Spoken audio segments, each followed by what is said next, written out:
Os recém-nascidos que aparecem nos anúncios de televisão e das revistas nunca são, de fato, bebês que acabaram de nascer, por uma razão simples. Recém-nascidos raramente são tão bonitos assim. Nascem meio amassados e inchados, embora sejam considerados lindos pelos pais. Mas algumas mulheres imaginam um filho lindo desses de anúncio e quando o bebê vem mamar pela primeira vez, ficam decepcionadas com a aparência da criança. Isso pode provocar decepção, insegurança e depressão. Mães mal informadas chegam a rejeitar a criança. Dificilmente uma criança nasce bonita e sem marcas do esforço do parto. A circulação de sangue ainda é precária e o bebê, por isso mesmo, pode ficar com as mãos e os pés azulados e frios. Outras vezes, o sangue fica concentrado numa das metades do corpo, deixando o vermelho em contraste com a outra parte que fica pálida.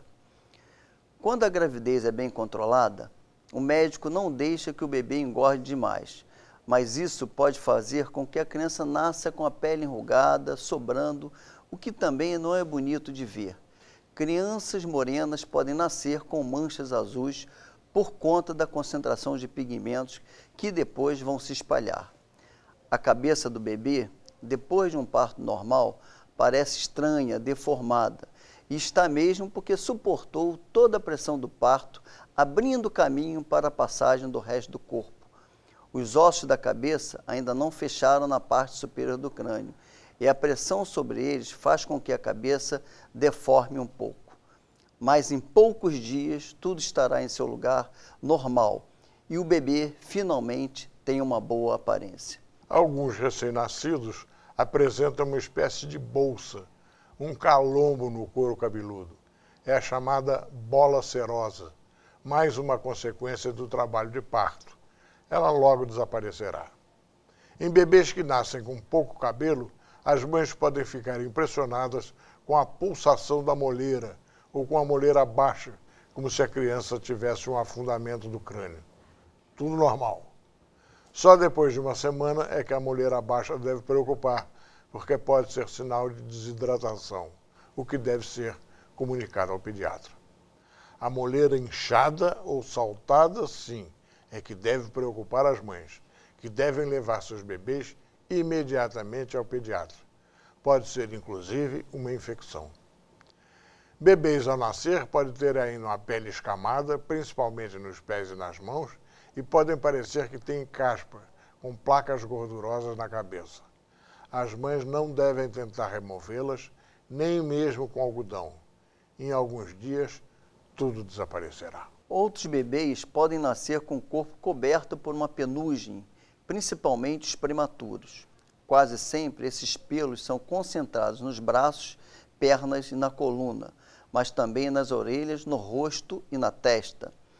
No interior, isso é motivo de espanto e preconceito, porque a criança é tida como filho do lobisomem. Não é, nem tem nada a ver com os pecados da mãe ou do pai, com incesto ou bruxaria. Em um mês, o bebê estará normal. Os olhos também podem estar inchados e vermelhos, e o bebê parecer estrábico. Um olho pode parecer fixo e o outro vagando. É que o bebê ainda não sabe usar os dois olhos ao mesmo tempo, e pode levar meses até aprenderem a coordenar os dois olhos. Alguns bebês apresentam bolhas no lábio superior na primeira semana. É o chamado calo da amamentação. Geralmente indica que o bebê não está na posição confortável para mamar. Quando a mãe consegue uma posição melhor, a bolha desaparece em 2, 3 dias. Muitos pediatras acreditam, inclusive, que o calo da alimentação, ao contrário, indica que o bebê está mamando muito e bem. Tanto meninas quanto meninas podem nascer com as mamas inchadas ou ficarem com elas inchadas depois de alguns dias. Alguns nascem até com leite nas mamas. É o resultado do excesso de estrogênio, um hormônio que absorveram no útero da mãe. Nunca aperte as mamas, nem tente extrair o leite, porque as consequências são sempre ruins. Pode machucar, provocar infecção. Assim que o bebê eliminar o excesso de estrogênio, as mamas ficam normais. As meninas, pelo mesmo motivo, podem apresentar muco na vulva e até um pequeno sangramento. Não há motivo para preocupação, a não ser que o sangramento seja excessivo e dure mais de um mês, o que deve ser informado imediatamente ao pediatra. Outro motivo de susto é a primeira urina avermelhada e o primeiro cocô preto esverdeado. A urina vermelha é rara e deve ser informada ao pediatra, que pode não ser nada, mas também pode ser sintoma de doença. O cocô é normal, chamado mecônio. Mães boas observadoras vão perceber que seus bebês têm os pés ligeiramente voltados para dentro, que perdem peso nos primeiros dias e podem chegar a urinar 30 vezes por dia. Tudo normal. Só de seu bebê ficar seco 4 horas seguidas é que deve haver preocupação. Pode ser que haja alguma obstrução ou má formação das veias urinárias. Então, é preciso ir logo ao pediatra. Se o bebê não parece com a mãe nem com o pai, não é motivo de preocupação ou rejeição. A semelhança vai se manifestar mais tarde, por volta do 3º mês. Há bebês que nascem muito bonitos, mas isto não é garantia de que continuem bonitos aos 3 meses. E o bebê que nasceu feio pode tornar-se bonito. O que não dá para entender é que um bebê seja rejeitado por sua aparência. Bebês feios são filhos como outro qualquer. Toda pessoa rejeitada sofre, mas a criança sofre muito e o bebê sofre mais ainda. É que ele é totalmente dependente e egocêntrico, isto é, centrado nele mesmo, e acredita que tudo existe em função dele, para ele e para a satisfação de todas as suas necessidades. Quando o bebê não encontra apoio e atenção dos pais e percebe a demora em ser atendida, acredita que não é aceito. Se os pais não demonstram alegria e prazer por estar com ele, isso é quase sempre determinante para torná-lo inseguro, desconfiado. Se o bebê não pode confiar nos pais, não aprende a ser confiante, a ter confiança em si mesmo, não pode ter autoestima. Toda criança tem necessidade de afeto e essa necessidade é tão grande que sem carinho e atenção, ela não consegue se desenvolver do ponto de vista afetivo e intelectual.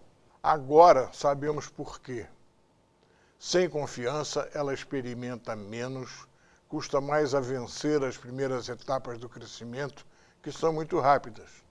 Mais tarde, ela talvez não consiga reconhecer uma pessoa afetuosa, porque não aprendeu a receber afeto, correndo o risco de ser uma pessoa indiferente, fria, incapaz de dar ou de receber afeto. Crianças rejeitadas pelos pais, ou mesmo por um deles, costumam reagir negativamente, tornando-se submissas, passivas, muito agressivas para dentro, isto é, contra si mesmas. Geralmente são desajustadas, tristes, não têm alegria ou tranquilidade. Outras agridem para fora e tornam-se antissociais, birrentas, manhosas, insuportáveis. Umas e outras são inseguras e desconfiadas. A rejeição atinge ricos e pobres, ferindo com a mesma intensidade, porque não há como substituir amor e atenção. Não adianta tentar compensar com presentes ou desculpas, porque a criança precisa de carinho, de presença física, de resposta às suas necessidades básicas, de atenção permanente. Quando não recebe o que precisa, fica aflita, emocionalmente desamparada. Chamem de intuição, se quiserem, mas a criança sabe que há muitas espécies de contratos não escritos entre pais e filhos, e que um deles garante que pais devem dar amor e atenção aos filhos segundo suas necessidades. Se a criança não recebe amor, não pode dar amor. Se não recebe atenção, não pode retribuir. Se não tem suas necessidades básicas satisfeitas, transforma seu egocentrismo natural em egoísmo. Desde bebê, por incrível que pareça.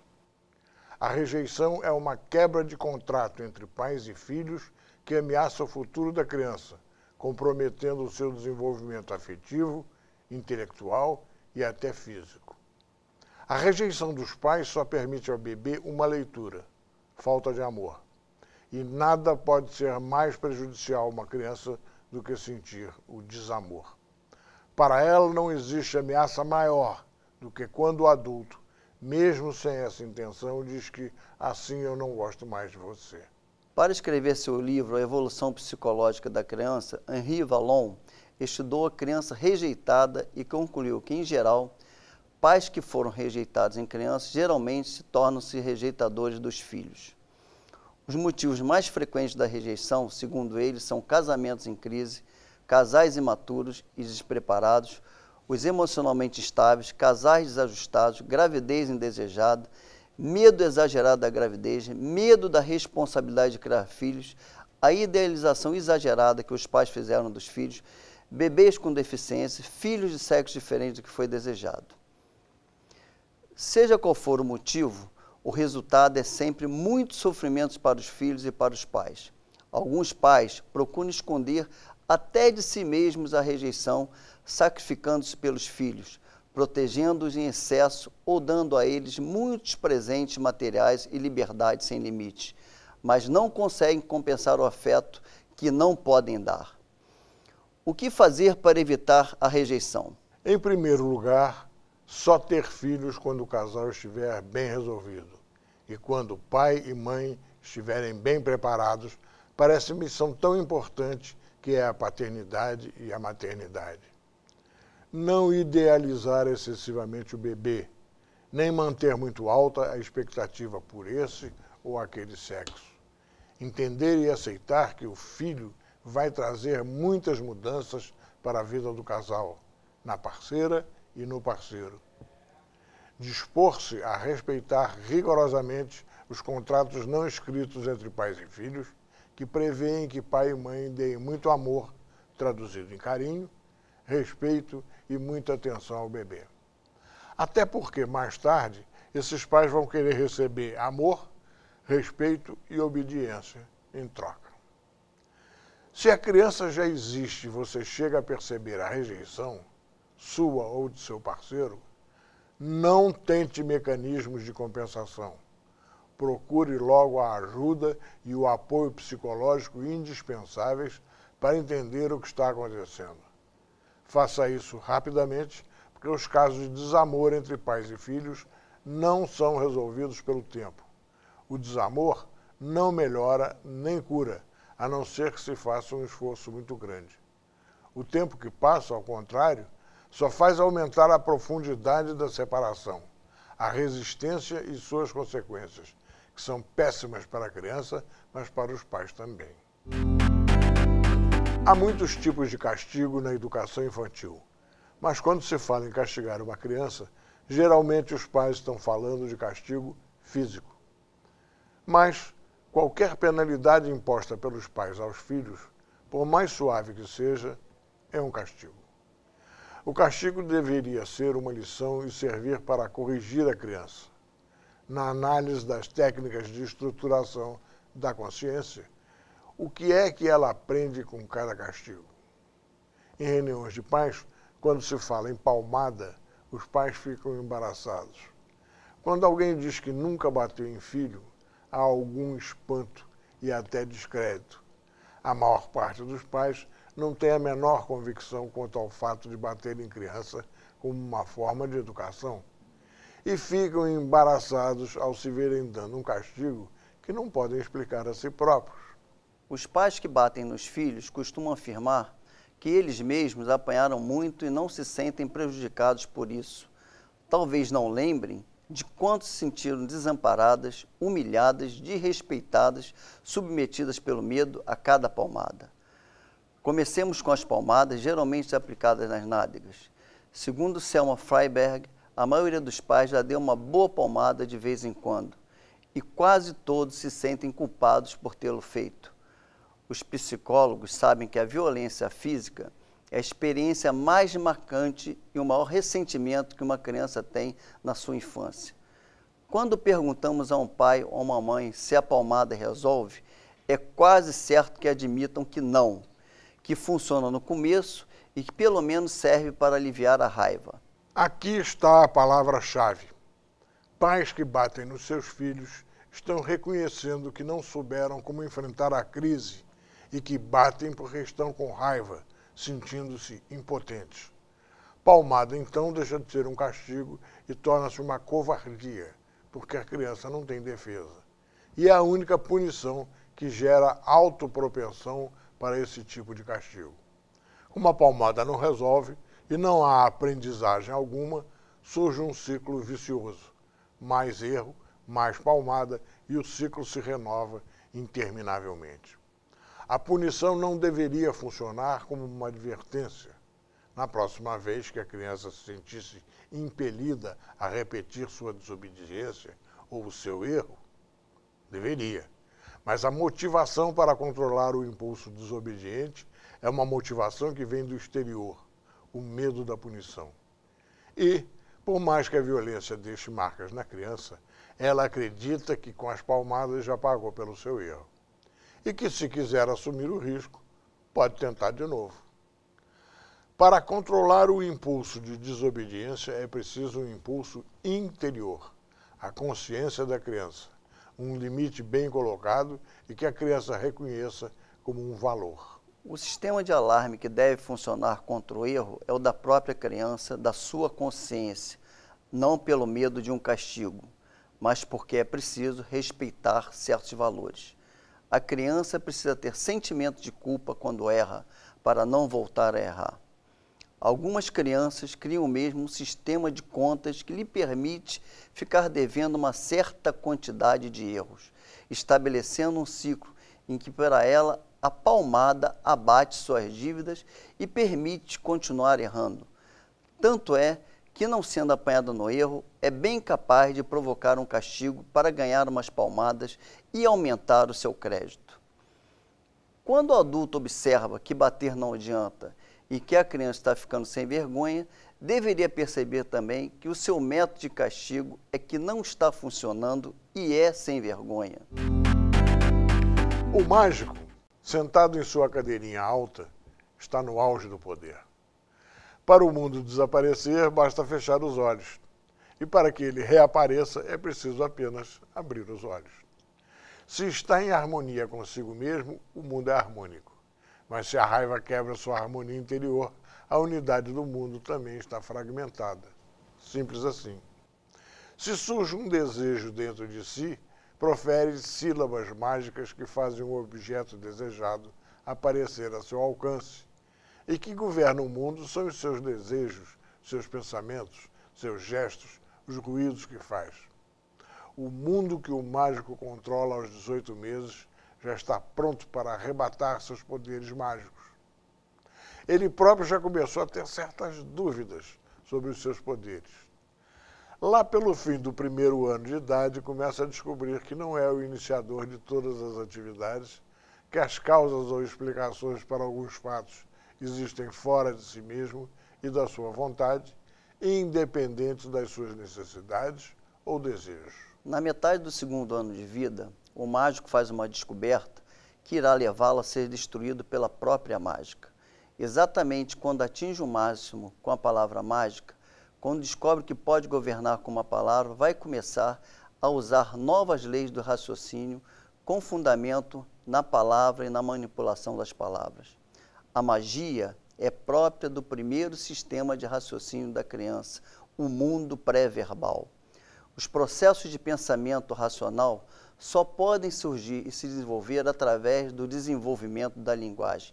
É o segundo sistema de raciocínio, está fundamentado nas palavras e na manipulação das palavras. Aos 18 meses, as poucas palavras que o mágico tem à sua disposição ainda não favorecem os processos mentais superiores.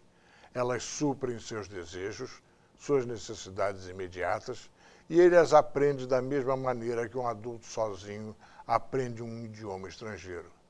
Primeiro, são as palavras que representam suas necessidades, algumas coisas de que precisa. No segundo ano de vida, a criança ainda não tem processos de pensamentos racionais ou coordenados. Não tem vocabulário nem conceitos para elaborar uma visão coerente e organizada do mundo ou dos fatos à sua volta. Os primeiros estágios do desenvolvimento da fala, ainda estão mais próximos do sistema de raciocínio primitivo mágico. Eles ajudam a magia e não a razão. A visão que a criança tem do mundo está dominado e ela ainda é um ser mágico e o camarada da cadeirinha alta ainda acredita no seu poder. A criança descobre seus poderes acidentalmente logo no início do primeiro ano de vida, quando as tensões do seu interior, de seu corpo, produziram magicamente um objeto, provavelmente o seio da mãe, que aliviou sua tensão. Ele não sabe que não há coisa alguma de mágico nisso. As tensões deram origem a certas manifestações que foram notadas por uma pessoa no mundo exterior e que, na ocasião, atendeu às suas necessidades. Só que o mágico não estava em condições de entender isso. Mais tarde, quando começa a diferenciar seu corpo de outros corpos, a causa e o efeito avançam um pouco. Não é a necessidade que traz satisfação. A necessidade traz é uma pessoa que lhe dá a satisfação. Seu corpo e sua necessidade transformam em realidade um fato desejado nesta fase de pré-raciocínio. À medida que seu mundo cresce, vê todas as coisas como resultado de sua atividade pessoal. O chocalho não tem a propriedade de fazer barulho. Ele, o mágico, é que sacode o chocalho e cria o barulho. Dizemos que a criança é egocêntrica porque ela é o centro do mundo e concebe os objetos e fatos externos e a si própria como consequências de sua atividade, do seu toque, do seu olhar, do seu escutar, do seu pensar. Ele é a causa de todas as coisas. Na primeira metade do segundo ano, o mágico fez algumas observações que o levaram a deduzir corretamente que os objetos exteriores podem existir independentemente da percepção que o mágico tem deles. É um grande progresso em relação ao ponto de vista anterior, no qual os objetos eram simplesmente extensões do seu próprio ego e da sua atividade. Mas sua posição psicológica ainda está centralizada no ego. Ele ainda é o motivo e a causa das coisas. Ele é onipotente. Ele acredita que seus desejos, pensamentos e palavras são as ferramentas dos seus poderes mágicos. Muito tempo depois da razão ter despojado o mágico da sua magia, lá no cantinho secreto do seu eu, a criança ainda guardará a crença de que seus desejos podem se transformar em fatos reais. Quase todos os adultos que cercam uma criança acham que têm o direito e até o dever de se opor à magia, de lutar contra a magia usando a razão, de fazer a magia passar por testes de realidade. Querem libertar a criança de suas necessidades e urgências, porque enquanto a mente primitiva estiver dominada pela urgência de satisfazer suas necessidades, a atividade mental se restringirá à satisfação e às formas de satisfazer os anseios do corpo. O pensamento mágico é a atividade mental mais antiga, o processo mental dos princípios da necessidade de satisfação do desenvolvimento primitivo. Em termos psicanalíticos, nos primeiros meses e anos, o funcionamento da criança é dominado pelo princípio do prazer. É uma luta pela sua satisfação.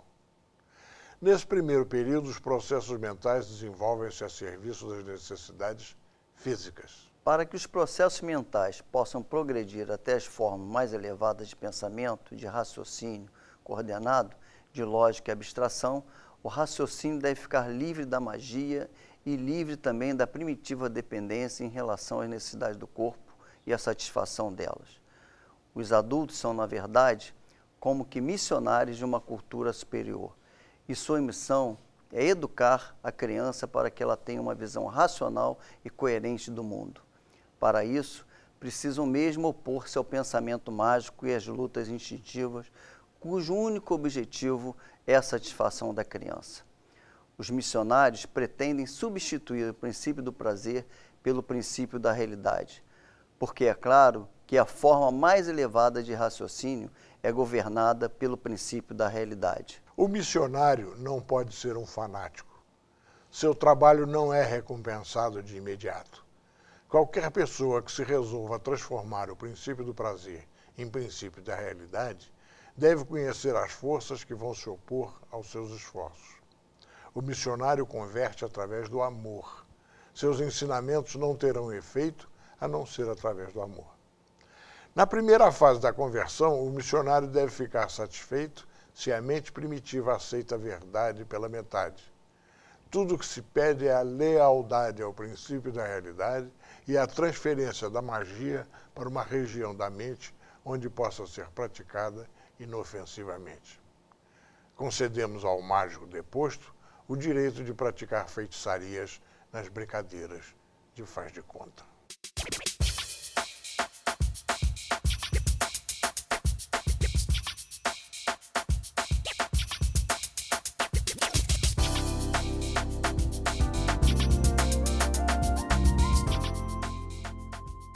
Quer um esclarecimento? Tem um assunto que quer ver aqui no programa? Tem uma crítica, um depoimento, um elogio? Escreva para Luiz Lobo, Escola de Paz, Rio TV Câmara, Praça Floriano, 51, segundo andar, Centro, CEP 20031 050, Rio de Janeiro, RJ. Obrigado.